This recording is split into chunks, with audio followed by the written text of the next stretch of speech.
अस्सलाम वालेकुम everyone, I am Syed Hayat Raza online computer coaching से। आज मैं आप लोगों को मैक्सिमम और मिनिमम फार्मूले का इस्तेमाल किस तरह करते हैं इसके बारे में बताऊंगा। तो सबसे पहले तो हम कुछ वैल्यू को टाइप करते हैं। एक्सेल ओपन किया हुआ है मैंने। राइट 10 20 30 एंड इसे मैं 40 बोलता हूँ और यहाँ पे मैं 20 बोल देता हूँ। तो ये 4 फिगर मैंने टाइप कर दी हैं। अब अगर मुझे मैक्सिमम वैल्यू निकालनी है, लाइक मैक फंक्शन है, इसके ऊपर अप्लाई करना है, तो उसके लिए इक्वल टू के बाद मैं टाइप करूँगा मैक MAX। ठीक है, मैक ये फंक्शन कहलाता है। उसके बाद ब्रैकेट ओपन और ये रेंज में पूरी यहाँ से लेके यहाँ तक सिलेक्ट करूँगा।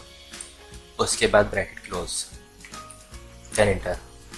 तो मैक फंक्शन क्या काम करता है, जो भी आपकी वैल्यू सबसे ज़्यादा बड़ी होगी उसको चूज करता है। लाइक इस पूरी रेंज में जो सबसे बड़ी फिगर थी वो 43। ओके, इसी फॉर्मूले का हम एक दूसरे तरीके से अप्लाई करते हैं, डिलीट और इक्वल टू, उसके बाद हम मैक्स टाइप करते हैं। ठीक है, अब अगर आपको फास्ट काम करना है तो आप टैब दबा देंगे। जैसे ही आप टैब दबाएंगे तो ऑटोमेटिकली ब्रैकेट आ जाएगा।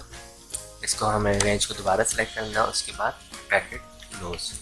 ओके, अब इसी का अपोजिट क्या है, मिनिमम मीन्स छोटी figure, equal to MIN mean. Tab दबाया हमने, उसके बाद हमने ये पूरी रेंज ली और ब्रैकेट को हमने क्लोज कर दिया। तो मिन, ठीक है, ये मिन फंक्शन है। मिन में क्या है, सबसे छोटी फिगर जो है वो इसमें आ चुकी है। अब ये जो हमारे पास कमांड है, ये इनसाइड टैब में जाके यहाँ पे कॉर्नर साइड पे मौजूद है। ये ड्रॉप डाउन लिस्ट मौजूद है, इसमें सम के बाद एवरेज, काउंट, समर और यहाँ पे लिखा हुआ मैक। ठीक है, ये मैक्स फंक्शन है और ये मिनिमम। इसमें यहाँ से अगर अप्लाई करना है तो आप यहाँ से भी अप्लाई कर सकते हैं, इंटर। ठीक है, और ये मिन। तो इस फॉर्मूले का आपको जहाँ पे भी यूज़ करना हो कर सकते हैं।